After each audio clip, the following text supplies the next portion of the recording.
hemos hablado hasta ahora de la poesía en el siglo XVI. Pero, además de la poesía en el siglo XVI, evidentemente tenemos que hablar también de otros géneros literarios. No vamos a hablar del teatro en el siglo XVI, pero sí que tenemos que hablar de la prosa. Ya sabéis, la poesía, lo que se escribe en verso, la prosa, lo que es la forma natural de leer y de escribir y de hablar, ocupando lo que se llama la caja de la página. Tenéis que pensar la revolución que supone la imprenta. ¿Os acordáis de cuáles eran las características de la literatura en la Edad Media? Una característica fundamental era literatura que se transmitía oralmente. Y normalmente se escribía en verso porque el verso era más fácil de recordar. ¿Por qué? Pues porque la inmensa cantidad, o la mayoría de la cantidad de la literatura que se transmitía, había que aprendérsela de memoria y después había que recitarla. La invención de la imprenta va a cambiar eso. ¿Y qué va a hacer la invención de la imprenta? Que géneros que durante la Edad Media no se habían cultivado vivan un verdadero boom a partir del siglo XVI. Y eso va a ocurrir con la novela. Durante la Edad Media no había habido novelas. Había habido algo en Francia, pero unas novelas muy particulares que trataban la materia artúrica, el rey Arturo, Ginebra, Lancelot, a lo mejor os suena todo esto. Pero estaban escritas en verso, eran novelas pero estaban escritas en verso. No había novelas durante la Edad Media. ¿Por qué? Imaginaos lo que sería copiar a mano una novela. El hecho de que la imprenta favorezca que los libros se puedan copiar de una forma muy fácil, muy rápida y mucho más barata, va a provocar que aparezcan nuevos géneros como la novela, va a provocar que más gente pueda comprar libros y va a provocar que más gente quiera aprender a leer y a escribir para disfrutar de esos libros que ya están al alcance, por ejemplo, de los burgueses, incluso de los burgueses no muy ricos. Y vamos a ver, por ejemplo, también cómo las mujeres de esos burgueses se van a incorporar también como público lector. Y esos burgueses y esas burguesas quieren leer novelas también, no quieren leer solamente poesía, quieren leer novelas. Y la novela se va a convertir en el gran género literario que es hoy en día. Hoy en día, si vosotros leéis, si de tanto en tanto leéis, es casi seguro que lo que leáis sean novelas. Hay gente que lee ensayo, hay gente que lee poesía, hay gente que lee teatro, pero los que leemos fundamentalmente novelas. Me da igual si son novelas románticas, si son novelas de aventuras, si son novelas históricas, pero lo que leemos son sobre todo novelas. Y eso es invención del Renacimiento del siglo XVI y es consecuencia de la imprenta. Si no hubiera habido imprenta, otra cosa hubiera sido. Va a haber diferentes tipos de géneros de la novela y de entre las novelas en el caso de España vamos a encontrarnos con novelas de caballerías que van a ser muy importantes después para entender el Quijote, porque Cervantes lo que critica son las novelas de caballerías. Van a haber novelas pastoriles, novelas bizantinas, novelas moriscas y en el caso de España, España inventa un subgénero de novela que es la novela picaresca. La novela picaresca, que después se va a exportar a otros países. Es muy curioso porque, por ejemplo, en la literatura en inglés hay muchas novelas picarescas que imitan la novela picaresca española. ¿Y la novela picaresca en España quién la inventa? Pues no lo sabemos, porque resulta que la primera novela picaresca, que es la novela más importante del siglo XVI, que es la novela que os digo que después va a marcar la novela incluso en otros países, es de un autor anónimo. Y es de un autor anónimo no como en la Edad Media, que no tenía importancia quién escribía. No. Es de un autor anónimo que oculta conscientemente su nombre porque el Lazarillo, que es esta novela picaresca de la que os voy a hablar ahora, le podía haber costado la hoguera al autor o autora. Porque hay diferentes teorías sobre quién escribió el Lazarillo y hay una teoría incluso que dice que probablemente fue una mujer. Con todo, no es la más extendida. La más extendida está centrada en dos hombres, fundamentalmente. Pero quien escribió el Lazarillo ocultó conscientemente su nombre porque le podría haber costado la hoguera. Y, de hecho, la Inquisición publicaba cada año un índice de libros prohibidos, libros que no se podían leer y que si tú los tenías en casa te podían costar la cárcel, y uno de los libros que figuraba en ese índice, o que figuró en ese índice durante años, fue El Lazarillo de Tormes. Por eso os digo, el autor o autora es anónimo, pero no porque se perdiera el nombre por casualidad o porque el autor no le diera importancia a lo que había escrito. Al contrario, el autor le da tanta importancia a lo que ha escrito que quiere que se difunda, pero tiene mucho cuidado en que su nombre esté oculto, porque sabe que eso que ha escrito le puede costar un problema muy serio con la Iglesia Católica. ¿Por qué? Porque el Lazarillo narra la historia de un niño que cuando es muy pequeño, cuando tiene 8 años, su madre no lo puede mantener, su madre trabaja en una posada y un ciego que pasa por la posada y que está buscando a un niño que lo acompañe por los diferentes caminos de Castilla, donde el ciego se gana la vida pidiendo limosna, el ciego le pide a la madre que le dé al niño como sirviente.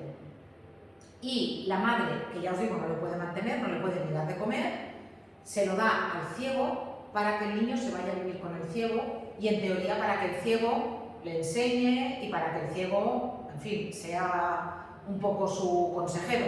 Pero resulta que el ciego le da una mala vida al pobre niño, lo maltrata físicamente, le hace pasar hambre, le hace pasar sed, se hacen entre los dos un montón de jugadas para hacerse daño y al final llega un momento en que el niño ya no puede más y abandona al ciego.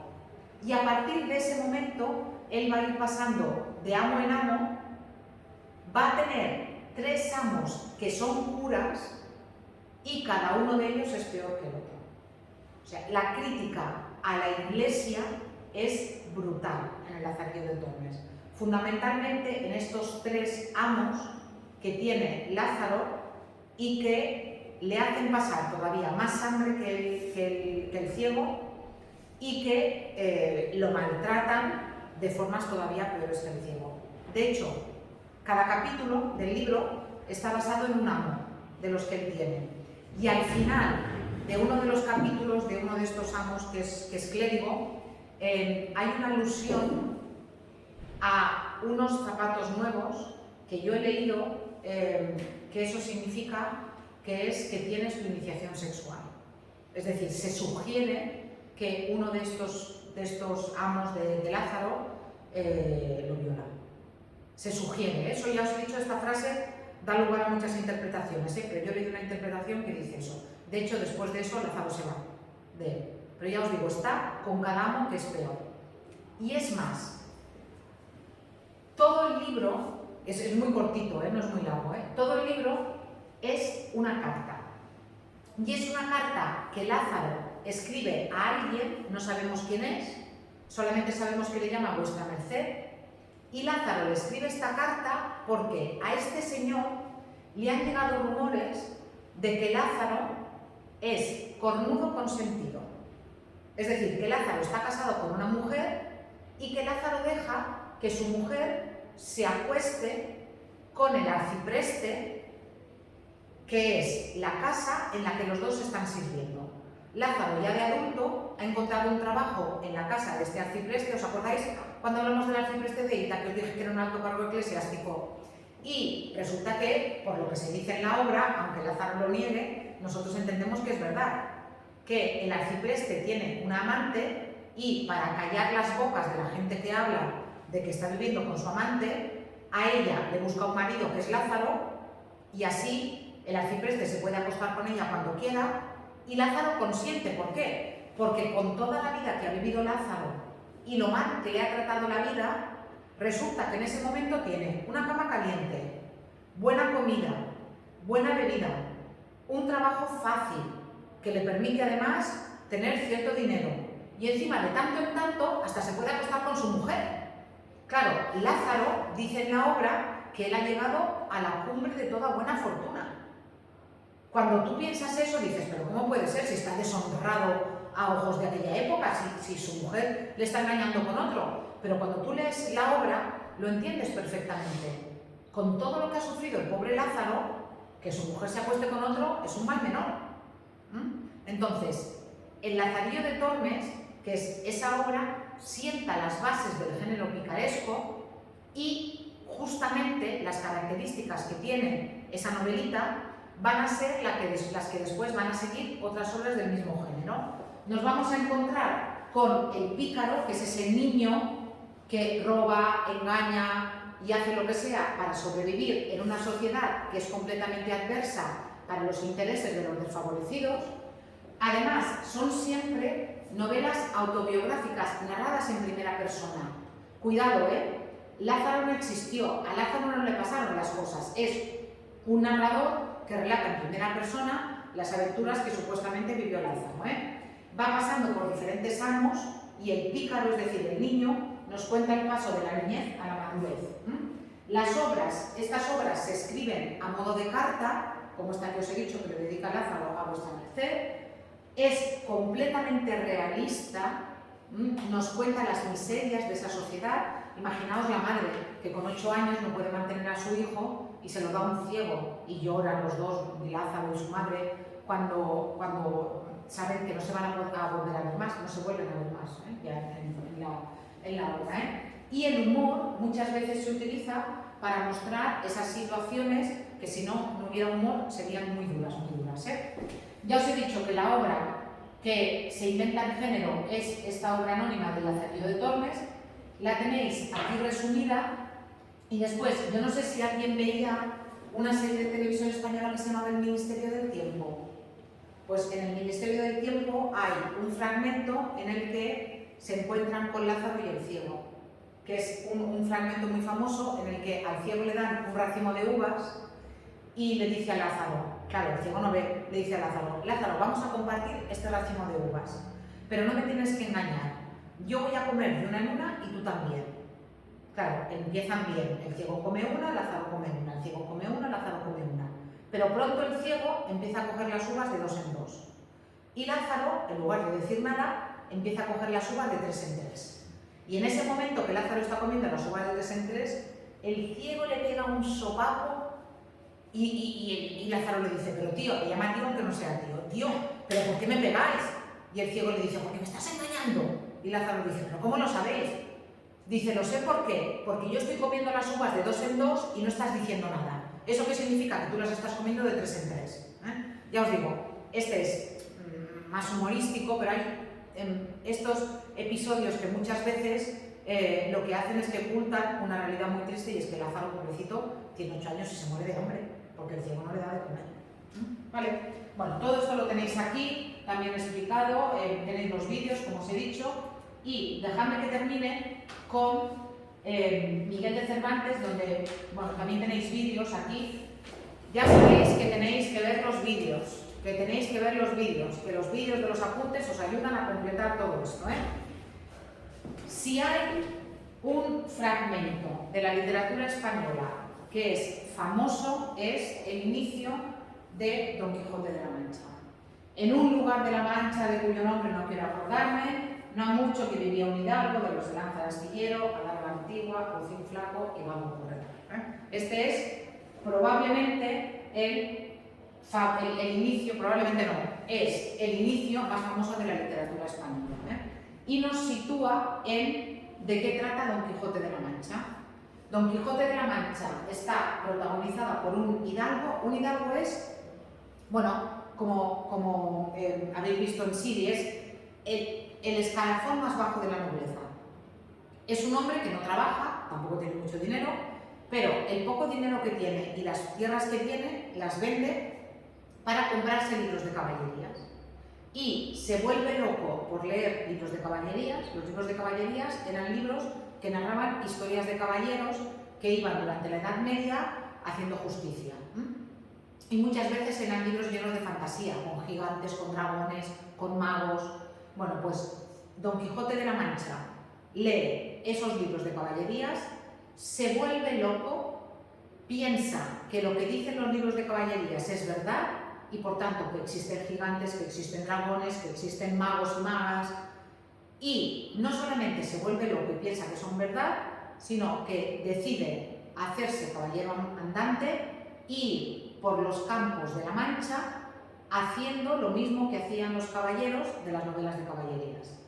Claro, se choca contra la realidad y todo le va a salir mal.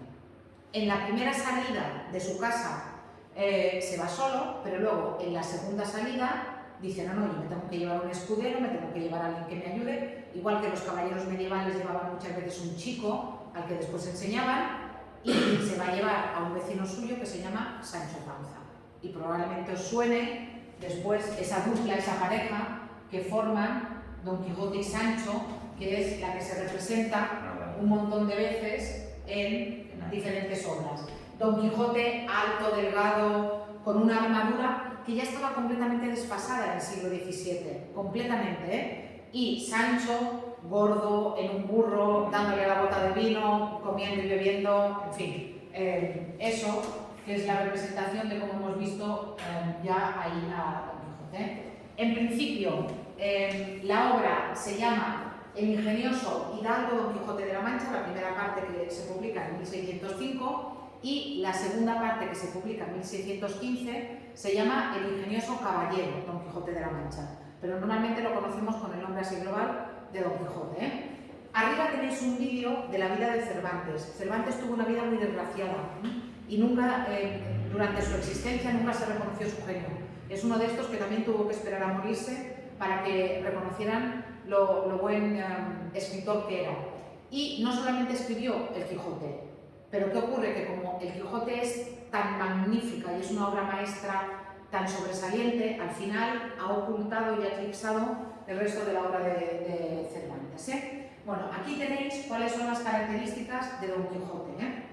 La primera característica es que Cervantes escribe el libro para criticar los libros de caballerías, que a Cervantes le parecía que estaban llenos de disparates y que además estaban mal escritos. Cervantes quiere hacer y hace una parodia de los libros de caballerías. ¿Habéis visto cómo se llama la película esta, que es Scream? Que es esta película que es una parodia de las de Viernes 13. Vale, pues, o estas de Aterriza como puedas, que es una parodia de las películas de aeropuertos. Pues eso es lo que hace Cervantes. Toma el género y lo parodia, lo lleva al extremo. ¿Qué ocurriría si, en lugar de encontrarnos con un caballero que va por Europa en el siglo XIII, fuera un señor mayor que en el siglo XVII sale por la Mancha? Parodia los libros de caballerías, ¿eh? El protagonista es Don Quijote, que, aunque físicamente no es un caballero, sí que es un hombre de honor. Y sí que es un hombre que confía en la palabra de los otros. Y es un buen hombre. Da mucha pena cuando en la segunda parte todo el mundo se ríe de él y acaba convirtiéndose en una especie de payaso de otros nobles. Y da mucha pena porque es muy buena persona, Don Quijote, ¿eh? El escudero es realista y sensato, a diferencia de su amo, siempre se va a mantener fiel a Don Quijote, y a lo largo de la novela, novelón, como 1000 páginas la primera, bueno, 500, 1000 páginas en total, también depende de la edición, pero bueno, 1000 páginas. Durante la novela se va a producir lo que se llama una quijotización de Sancho y una sanchificación de Don Quijote, que cada vez se parecen más.